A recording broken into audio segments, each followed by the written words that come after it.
નવા વર્ષનો પહેલો દિવસ જ બન્યો જામનગરમાં લોહિયાળ। આવું એટલે કહેવું પડી રહ્યું છે કેમ કે જામનગરમાં બે જૂથો વચ્ચે અથડામણની ઘટના સામે આવી છે, જેમાં 10 લોકોથી વધારે ઈજાગ્રસ્ત થયા છે અને એકનું મોત નીપજ્યું છે। ઘટનાની વિગતે વાત કરશું। નમસ્કાર, હું છું પ્રથમ મોદી, આપ જોઈ રહ્યા છો નિર્ભય ન્યૂઝ। આજે 2026 નો પ્રથમ દિવસ છે, ત્યારે જામનગરમાં બે જૂથો વચ્ચે અથડામણની ઘટના સામે આવી છે, જેમાં હુમલામાં ઘાયલ થયેલા તમામ 10 ઈજાગ્રસ્તોને લોકોને સારવાર માટે હોસ્પિટલ ખસેડવામાં આવ્યા છે, જેમાં પૈકી મોડી રાત્રે ઇસ્માઇલ સંધાર નામના યુવકનું મોત થયું છે અને આ બનાવ હત્યામાં ફેરવાયો છે। સમગ્ર ઘટનાની જો વાત કરીએ તો સંચાણા ગામના રહેવાસી અને ખેતી તથા માછીમાર કરતા હાજી બચુભાઈ કકલે તેમના ઓળખીતા અકબર દાઉદ બચુડ પાસે તેમણે માછીમારીની જાળ ખરીદી હતી। આ જાળના 5 લાખ રૂપિયા આપવાના હતા, જેમાંથી 4 લાખ રૂપિયા તેમણે ચૂકવી દેવામાં આવ્યા હતા, પરંતુ 1 લાખ રૂપિયા બાકી હતા।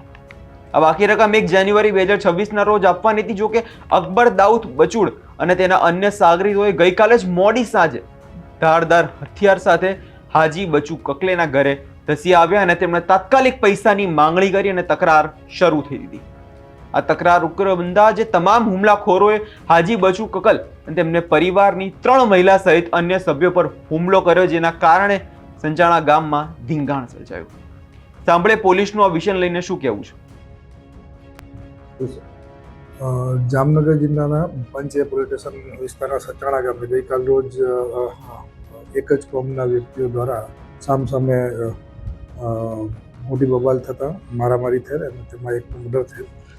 હકીકત એમ છે કે ફરિયાદી શ્રી હાજી બચુભાઈ કક્કલ દ્વારા આરોપી છે અકબર દાઉદ બુચડ પાસેથી ફીસ મારવા માટેની જાળી વેચાતી ખરીદવામાં આવેલ, જેના પૈસા છેલ્લા 3 મહિનાથી આપવાના બાકી હતા। તેમાંથી 5.25 લાખ પૈકી 4 લાખ જેવા ફરિયાદી દ્વારા આપી દેવામાં આવેલ, જ્યારે 1,10,000 રૂપિયા બાકી હતા, જે ગઈકાલ રોજ સાંજે ફરિયાદીની દુકાને જઈ અને આ પૈસાની માંગણી કરતા બંને પક્ષે ઉગ્ર બોલાચાલી થઈ અને પથ્થરમારો કરી અને આરોપી અકબર દાઉદ બુચડ દ્વારા આ કામના ફરિયાદીના બનેવી ઇસ્માઇલભાઈને પેટના ભાગે છરી મારી દેતા તેનું મરણ થયેલ છે।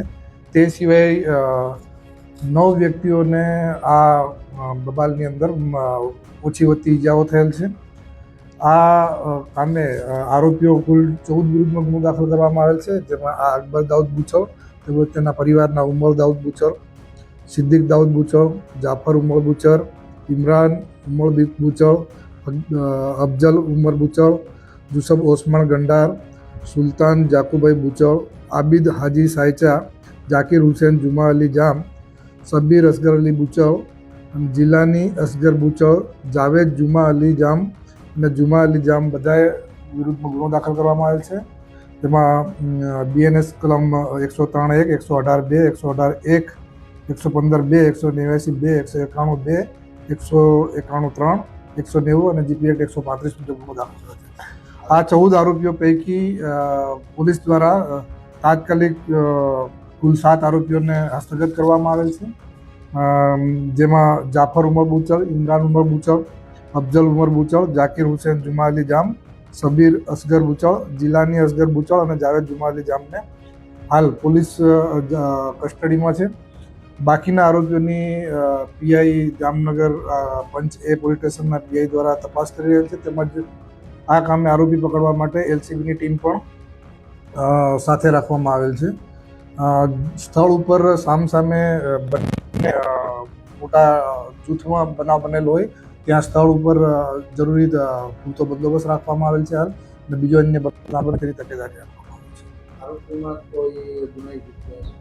આરોપીઓને વિરુદ્ધમાં નાના મોટા મારામારી અને સામાન્ય ગુનાઓ દાખલ થયેલ છે। તે લોકોનો વધુ ઇતિહાસ અત્યારે સર્ચ કરીએ છીએ અને પછી આપણને આઈડિયા આવશે।